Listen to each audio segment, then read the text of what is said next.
YouTube channel की शुरुआत करने जा रहे हैं। हमारे यूट्यूब चैनल का नाम है ओजीपीडिया और इस चैनल पे हम डिस्कस करेंगे हमारी ऑस्ट्रेलिया आने तक की जर्नी। और आपको अगर कोई क्वेश्चंस हो इन फ्यूचर कि आप ऑस्ट्रेलिया आने चाहते हैं और आपको कोई इन्फॉर्मेशन चाहिए हो तो आप हमसे रिक्वेस्ट कर सकते हैं। मेरा नाम बादल बिश्नोई है और मेरा नाम महक बिश्नोई है और हम हरियाणा से बिलोंग करते हैं। हाँ, और हम यहाँ पे एक्चुअली हम मैरिड हैं और हम यहाँ पे डिपेंडेंट वीज़ा पे आए थे। तो हम आपको उसके बारे में जो भी हमने हमारी वीज़ा एप्लीकेशन, हमारे फंड्स जो हमने शो किए थे, हमारे मैरिज फॉर्मेलिटीज़ जो हमको शो करनी पड़ी थी, उस सब के बारे में हम इस व्लॉग में आपको बताएंगे। तो फर्स्ट टिल 2020 तक हमारा कोई प्लान नहीं था यहाँ पे आने का, एंड टिल 2020 को हमने कंसिडर करने ऑप्शन कंसिडर करने स्टार्ट किए थे। हमने लंदन कंसिडर किया था, हमने कनाडा कंसिडर किया था क्योंकि ऑस्ट्रेलिया उस टाइम क्लोज था, फ्लाइट्स वगैरह सब क्लोज थी। फिर जैसे ही हमें पता लगा कि ऑस्ट्रेलिया की फ़्लाइट्स भी ओपन हो चुकी है तो हमने डिसाइड किया कि हमें ऑस्ट्रेलिया को भी कंसिडर करना चाहिए। और हमने यहाँ पे सारा रिसर्च किया, सारे कॉलेजेस के बारे में, कोर्सेज के बारे में।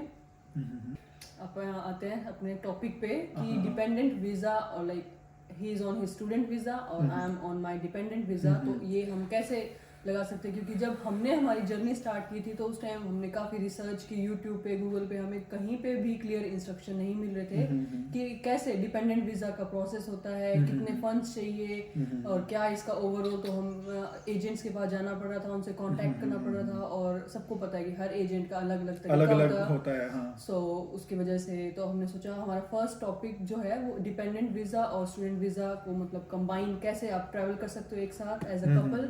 सो वो हम इस वीडियो के अंदर कवर करेंगे। तो स्टार्टिंग में जब हमने स्टार्ट किया था तो हमने काफ़ी कंसल्टेंट्स के पास हम गए और हमने उनसे बातें की कि हमें दोनों को इकट्ठा ही ट्रैवल करना है। और सभी कंसल्टेंट ऐसे बोल रहे थे कि कोई बोल रहा था 6 महीने वेट करके जाना पड़ेगा डिपेंडेंट को, कोई बोल रहे थे 3 महीने। हाँ, मोस्टली यही बोल रहे थे सब कि 6 महीने रुकना ही पड़ेगा। बट ऐसा कुछ नहीं है, हम दोनों साथ में आए थे, हम दोनों ने वीज़ा भी साथ में अप्लाई किया।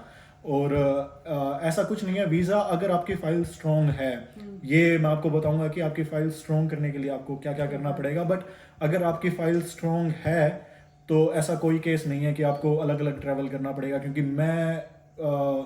मेरे साथ हमारे केस के अलावा मैंने 2-3 केस और ऐसे देखे हैं यहाँ पे आने के बाद ऑस्ट्रेलिया, जो कि हमें मिले, हमारे फ्रेंड्स बने जो इंडिया, पंजाब, हरियाणा वाले एरिया से डिपेंडेंट वीज़ा जिन्होंने अप्लाई किया और जिन्होंने साथ में उनका वीज़ा ग्रांट आया, साथ में उन्होंने एप्लीकेशन डाली थी और साथ में ही उनका यहाँ पे आने का अरेंजमेंट हुआ था। हाँ। एक पॉइंट मैं भी क्लियर करना चाहती हूँ कि मोस्टली जो कपल्स है वो प्रेफर करते हैं कि लड़की है वो स्टूडेंट वीज़ा पे आए और लड़का जो है वो डिपेंडेंट वीज़ा पे आए। बट हमारे केस में ये भी एक प्लस पॉइंट था कि हाँ, लड़का है उसने स्टूडेंट वीज़ा पे आया, डिपेंडेंट वीज़ा पे लड़की है। तो वो काफ़ी जेन्युइन लगता है। अदरवाइज ऑस्ट्रेलिया एम्बेसी को भी लगने लग गया कि ये। बट आई डोंट थिंक, मेरे को ऐसा पूरा श्योरिटी नहीं है इस पॉइंट के रिलेटेड, मतलब कि लड़की अगर डिपेंडेंट पे है और लड़का स्टडी पे है तो ये स्ट्रॉन्ग मानते हैं और वाइस वर्सा ये नहीं मानते। पर सभी कंसल्टेंट यही कहते हैं, तो विल फॉर नाउ थिंक कि हाँ ऐसा ही कुछ केस होगा। बट आई थिंक अगर आपकी फाइल स्ट्रॉन्ग है तो इधर वे आपका वीज़ा जो है वो ग्रांट होगा ही होगा और आपको यहाँ पे आने में कोई प्रॉब्लम नहीं होगी। एंड तो अभी आप अपने प्रोसेस का बताते हैं इनको। तो मैंने मेरा आइल्स किया था अक्टूबर 2021 के अंदर। फिर आइल्स करने के बाद में हमने कंसल्टेंट्स के पास जाना स्टार्ट किया, हमने बात करनी स्टार्ट की। तो मोस्ट ऑफ देम बोल रहे थे कि स्टेप इज आइल्स। हाँ, फर्स्ट स्टेप इज आइल्स। अगर आपको बाहर आना है तो सबसे पहले आप आइल्स करो।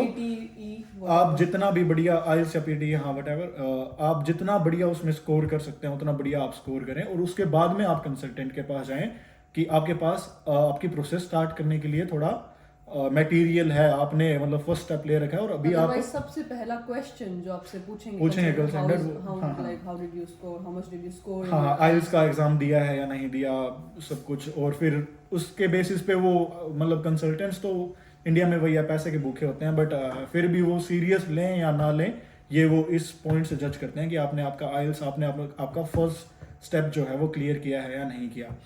तो जब हमने हमारी आइल्स की, हम कंसल्टेंट्स के पास जाने लगे, उनमें से मोस्टली हमसे पैसे डिमांड कर रहे थे कि डिपेंडेंट वीज़ा के जो है वो कोई इंसान, कई कंसल्टेंट 2 लाख भी मांग रहे थे, कोई 10 लाख भी मांग रहे थे और कोई बोल रहे थे 50,000 30,000। But Depends. फाइनली हाँ, एट द एंड हमें एक ऐसा कंसल्टेंट मिले जिन्होंने हमें कोई भी चार्जेस नहीं लिए थे, मतलब फ्री ऑफ कॉस्ट। हाँ, उन्होंने ऐसे ही बोला कि जो कि आई थिंक कि इंडिया के अंदर चंडीगढ़, पंजाब, हरियाणा के एरिया में सबसे अच्छे कंसल्टेंट हैं, क्योंकि हमारे बाद भी हमने वहाँ से और हमारे दौरान भी हमने वहाँ से ऑलमोस्ट 10-15 जनों की फाइल हमने इशू, 10-15 तो ज़्यादा हो गया आई थिंक।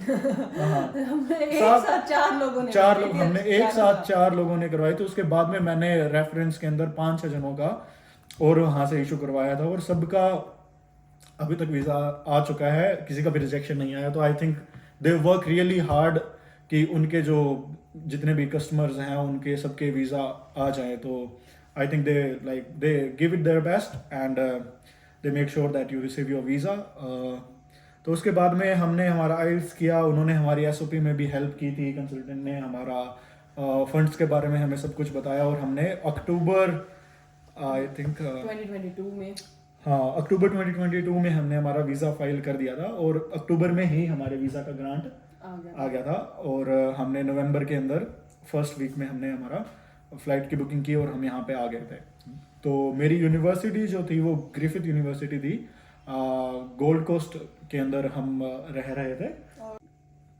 तो मेरा जो स्टडी वीज़ा मैंने लगाया उसमें मैं स्टडी कर रहा था मास्टर्स ऑफ फाइनेंशियल टेक्नोलॉजी, जो कि 2 साल का कोर्स है, और जो कि कम्प्लीटली मेरी पहले वाली स्टडीज़ थी उससे कनेक्टेड नहीं था, बट समवट वो मैं बीबीए करके आया हूँ इंडिया से, तो थोड़ा बहुत रेलिवेंट था, कम्प्लीटली डिफरेंट भी नहीं था, कम्प्लीटली कनेक्टेड भी नहीं था। तो ऐसा कोई केस नहीं होता कि कम्प्लीटली डिफरेंट हो तो थोड़ा इशू बने, ऐसी कोई बात नहीं है।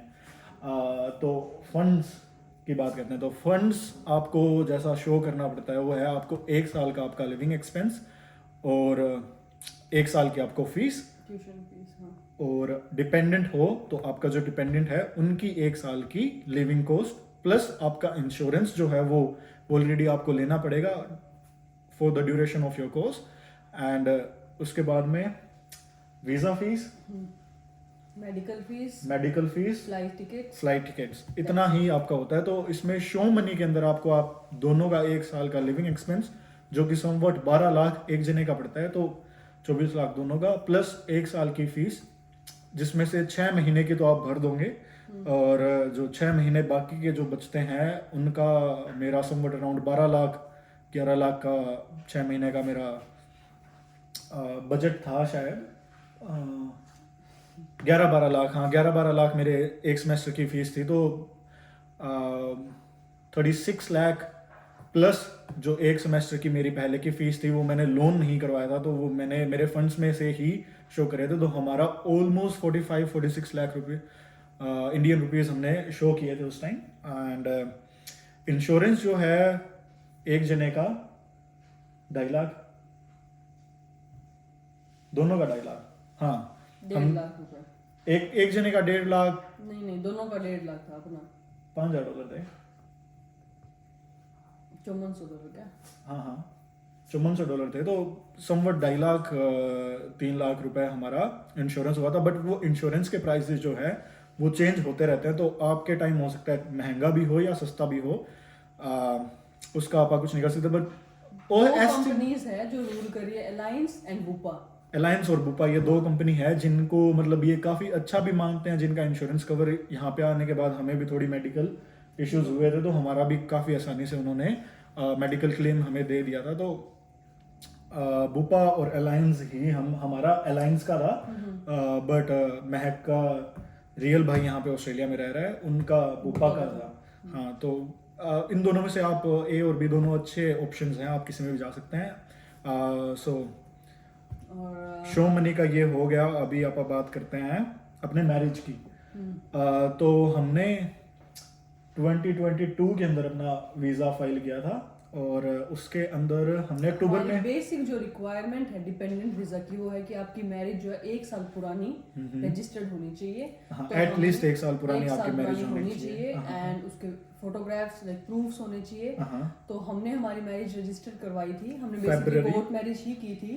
तो हमने फरवरी 2021 के अंदर मैरिज हमारी हुई थी और हमने उसको रजिस्टर्ड करवाया था 2022 के अंदर फरवरी के अंदर। तो इसमें आई डोंट नो कि हर एक स्टेट का अलग सिस्टम होता है या नहीं होता, बट इन हरियाणा के अंदर ऐसा है कि आप जिस दिन अपनी शादी कर रहे हो उसके बाद में 1 साल तक का आपके पास टाइम होता है कि आप अगले 1 साल में अपनी मैरिज को कोर्ट के अंदर रजिस्टर करवा सकते हो कि अभी हमने हमारी इस तारीख को लास्ट ईयर या फिर इस साल 6 महीने 9 महीने जब भी आपने इतने टाइम पहले हमने शादी करवाई थी और उसको हम आज रजिस्टर कर रहे हैं। और इसमें कोर्ट का कोई सीन नहीं होता, तहसील हाँ, अगर आप डिस्ट्रिक्ट में रह रहे हैं तो आपको कोर्ट में जाना पड़ेगा, बट अगर आप विलेज में हैं कहीं पे, क्योंकि हम विलेज से थे तो हमारे तहसील पास में रहता था, तो हमने तहसील में जाके हमारा रजिस्टर करवाया था। बहुत ही सिंपल प्रोसेस है, बहुत सिंपल प्रोसेस है। आपको 4 आई थिंक विटनेस चाहिए, 4 विटनेस चाहिए आपको, लड़के की साइड से 2 लड़कियां।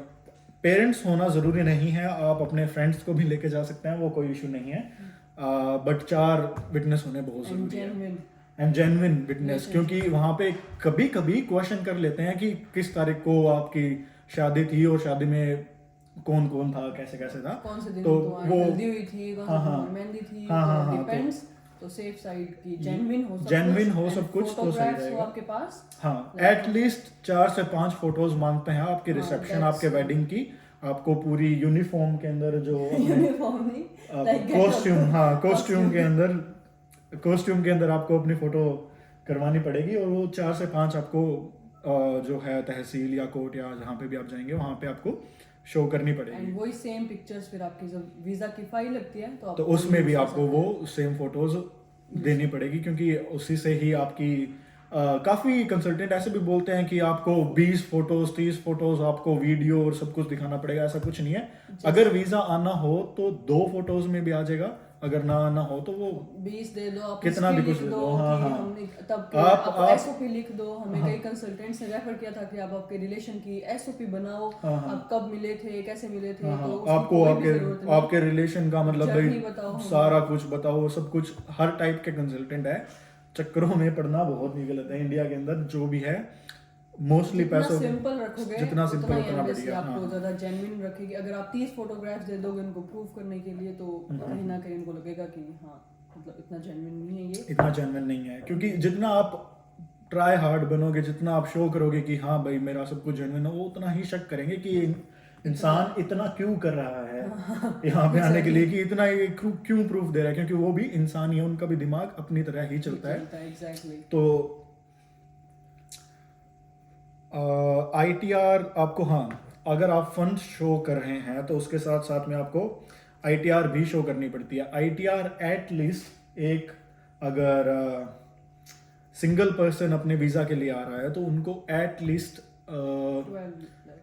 9 लाख, एटलीस्ट 8 to 9 लाख की एटलीस्ट ITR चाहिए उनको, अपने फंड्स, अपने कॉलेज। क्योंकि मेरा केस था, मैं स्टडी के लिए यहाँ पे आ रहा हूँ, तो मेरे को मेरे कॉलेज के 2 साल के खर्चे का उनको दिखाना पड़ेगा कि आई कैन अफोर्ड इट, और साथ में 2 साल का यहाँ पे living expense I can afford it. ऐसा दिखाने के लिए मेरा 8 से 9 लाख रुपए चाहिए था ITR के अंदर, प्लस डिपेंडेंट मेरा ऐड हो गया, तो उनको सिर्फ 2 साल के खर्चे से मतलब है। उनको जो $60-70 जो और 2 साल के जो स्टडी की फीस लग रही है उनसे उसका महक से कोई रेलेवेंस नहीं है। तो 3 से 4 लाख रुपए का अमाउंट और ऐड हो जाता है ITR पे। तो हम दोनों को एटलीस्ट 12 लाख रुपीज, उसमें मेरे फादर की, मेरे मदर की, मेरे ग्रैंड मदर की, महक के फादर, महक के मदर, महक के ग्रैंड मदर, सब इंसानों की अगर आप मिला के भी अगर 12 लाख कर पाते हैं तो कोई इशू नहीं है, आप कितने भी जने ऐड कर सकते हैं। अगर आप 3 लाख रखोगे बट तो वो ज्यादा अच्छा लगेगा। प्रेफर्ड यही होगा कि आप 2 से 3 जनों के अंदर ही 12 लाख रुपए करवा दीजिए, क्योंकि इसके अंदर क्या है, बाद में आपको एफिडेविट बनवाना पड़ता है कोर्ट से, उसको ट्रांसलेट भी करवाना पड़ता है कि ये लोग हमें स्पॉन्सर कर रहे हैं, इतने रुपए, ये इनकी ITR है, ये सब कुछ। तो उसके बाद में शो मनी के फंड्स भी हैं जो वो भी पुराने होने चाहिए, एटलीस्ट 6 मंथ्स, बट 3 महीने से ज़्यादा तो होने चाहिए। अगर 6 महीने से पुराने हैं तो वेल एंड गुड है, काफ़ी अच्छा है। तो मैंने जो फंड्स शो किए थे वो किए थे मैंने प्रॉपर्टी सेल के। तो प्रॉपर्टी सेल के जो आपके फंड्स होते हैं वो इंस्टेंट भी चल जाते हैं कि आपके 2 महीने पुराने फंड्स हैं बट आपने प्रॉपर्टी सोल्ड की थी, उसके डॉक्यूमेंट्स हैं आपके पास, उनको आप ट्रांसलेट करवा के कोर्ट से स्टैंप लगवा के उनको आप शो कर सकते हो कि ये इंग्लिश में ट्रांसलेशन। हाँ इंग्लिश में ट्रांसलेट, वो काफ़ी इजी प्रोसेस है, कोई उसमें ज़्यादा टाइम नहीं लगता। तो आप ट्रांसलेट करवा के स्टैंप लगवा के वो आप अपने फाइल के साथ लगा सकते हैं कि ये हमारे फंड्स यहाँ से आए हैं 45 lakh.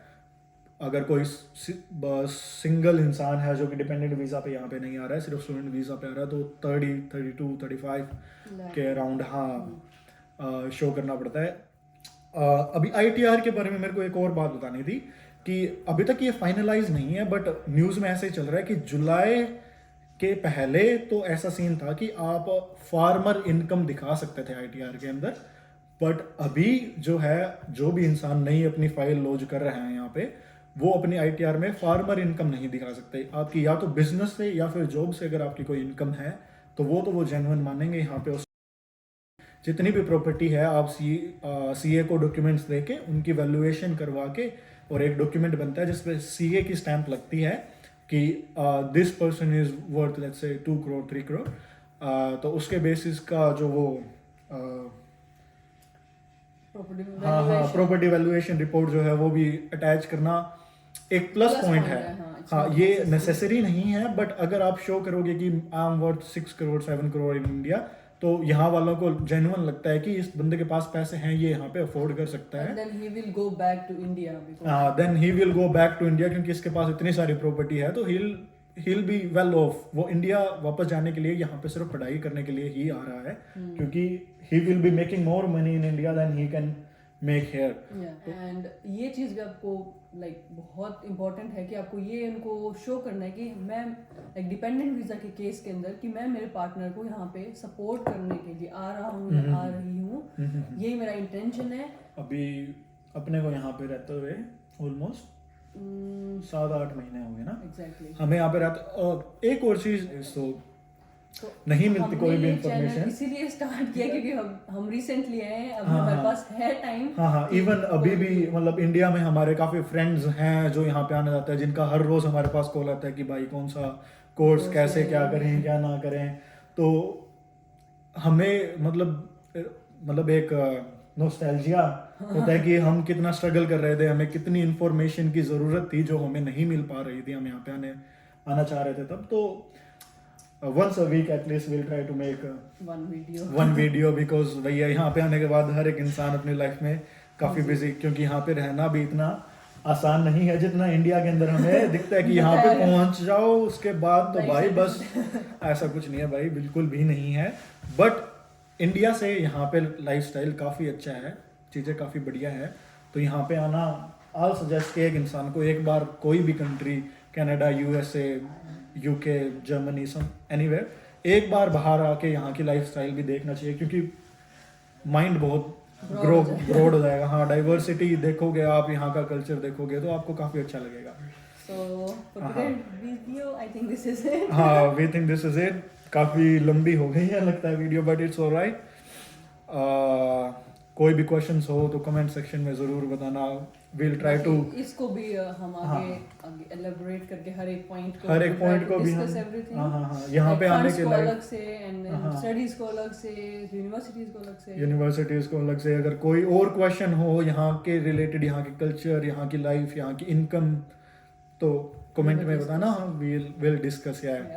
Okay thank you guys, have a great life.